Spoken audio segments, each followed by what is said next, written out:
Madam Lilith lied to me. I trusted her. I trusted her. I actually trusted her. How pathetic am I? I can't believe I thought she liked me. I'll take my revenge if it's the last thing I do. I swear I just felt a shift in energy.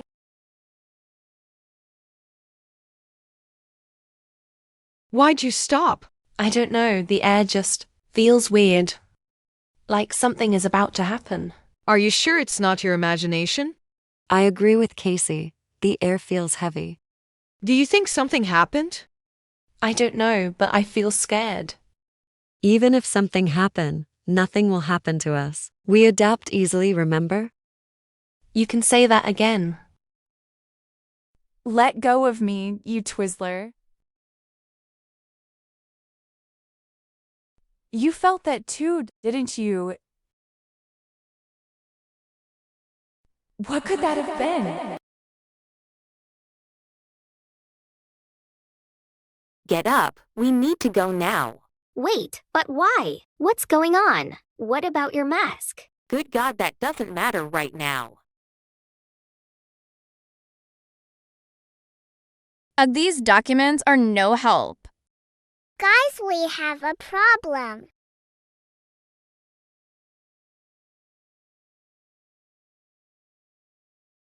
Oh nah, they cooked. They are so cooked.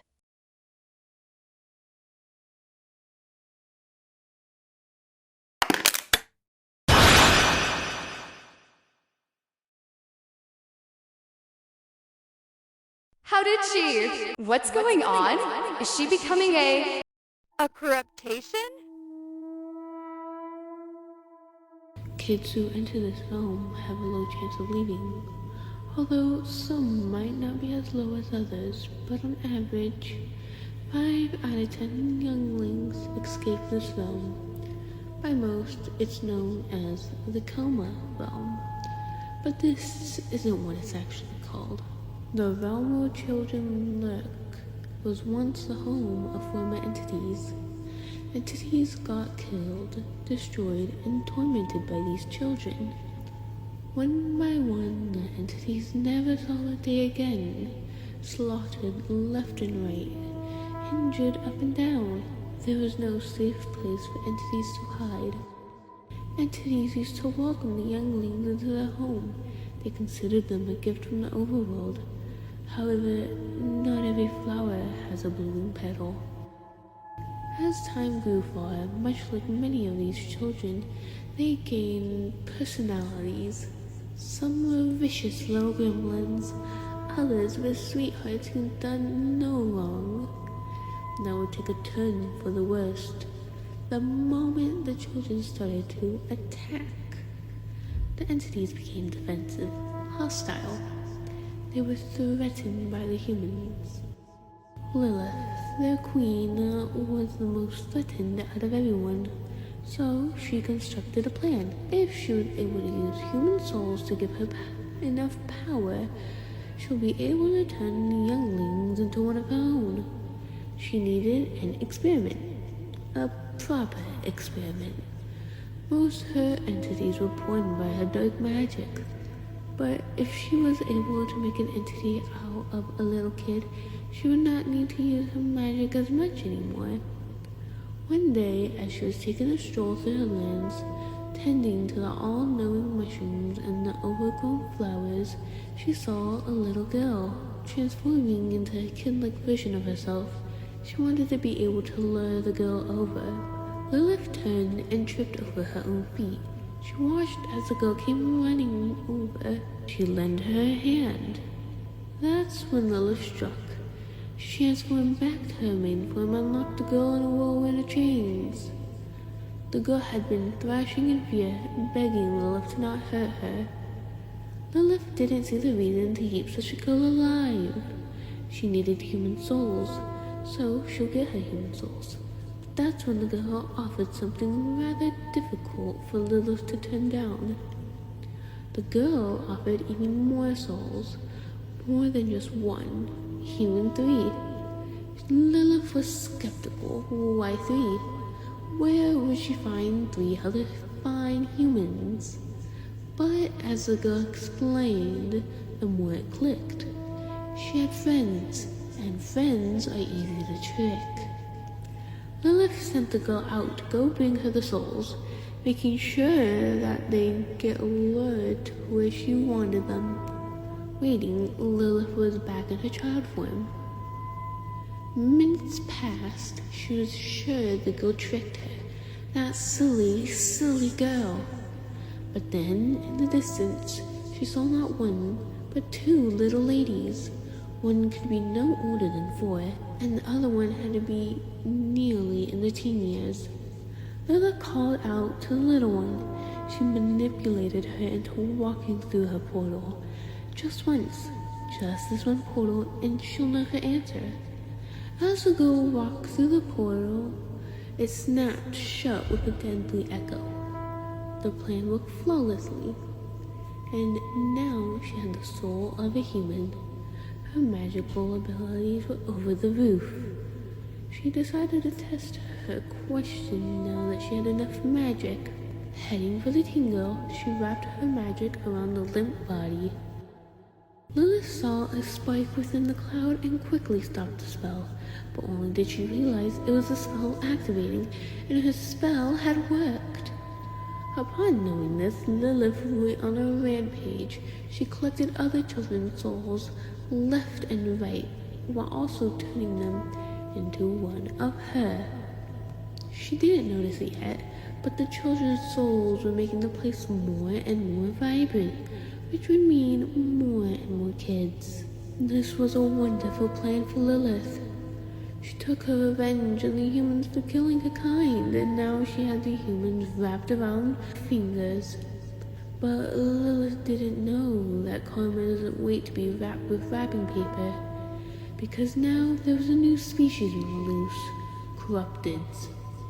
A corrupted is what happens when a former human becomes an entity and experiences immense pain, sorrow, guilt, agony, despair, betrayal, and bitterness. Corrupteds look like normal entities, just with more evil red eyes and vibrantly colored features. Each level is represented by the different feeling a corrupted has before transforming. Level 1, Sorrow. When an entity feels extreme sorrow, it's often because of loss. They lose someone dear to them, someone that fulfilled them. This is the most common corruptation to find. You can tell if a corruptation grew from sorrow, as their main color will be brown. Their features take a bit longer to develop more than others. They have great hearing, however, so if you're running from one, make sure you hide well. Level 2, Guilt. Guilt is different from all the others. Entities can't experience guilt like other humans. When an entity is overcome by guilt, it's most often from a source. No entity feels guilt, at least from what we've researched. These corruptations are spotted because of their pink color. These ones have inhumane speed. They travel up to miles in minutes. You can't outrun them. Level 3, Pain. An entity that corrupts from pain is often because of something deeper. Corrupting from pain will make you extremely violent. To entities or humans, in terms of anger and violence, these are the ones that you'd want to avoid. In dark spaces, they're easily spotted as their color glows neon red. If you come across one, accept your fate. Level 4, Agony. Agony is painful to be. As a corrupted agony entity, it's reported they constantly feel like they're breaking, whether mentally or physically. These are one of the more kinder corrupteds. But they're high on this list for a reason. Once you get on the bad side, they get their eyes on you like a lion. If it stumbles upon you with its purple color, don't run. But don't ruin their mood either. they'll find you. Level 5. Betrayal. This one happens because an entity experiences major betrayal. Oftentimes it's because they're turned in by a fellow entity to the Queen. The ones who get let off with a warning are never the same again. And that's how a betrayal corrupted is born. These ones have a dark teal as their main color, and they can shapeshift into someone they've seen. They can't always get it perfect though. If you're with your friend and they're acting weird. One. That is not your friend. Level 6. Bitterness. Level 6 is already dangerous enough, overcome by bitterness, and now the corruptation is born. These corruptations are spiteful and mean. Their best talent is destroying people. They tear them down with words. Bitterness is always leaving their mouth. Their color is a dull green. They can't do physical harm, but the mental harm is enough to make you feel like you are the problem. Level 7. Despair. If you run into a despair corruptation, you're done. They have excellent hearing and eyes that are hawks. They're so empty and unfulfilled they'll do anything. Whatever it takes. Whatever it takes. Most often, these corruptations are vicious. They've been said to transform because of a grudge from something or someone. They're so far deep they can even attack their own queen. However, when a despair corruptation meets someone, no, not just someone. When a despair corruptation meets a loved one, a friend, a partner, a relative, someone dear, they don't attack. It's not that they're refusing, it's that they don't understand. They don't know why a human isn't running from them. After all, a monster like them shouldn't have anyone to care. But that's all the research we got. Ever since Madame Lilith found out about corruptations, nothing's been the same.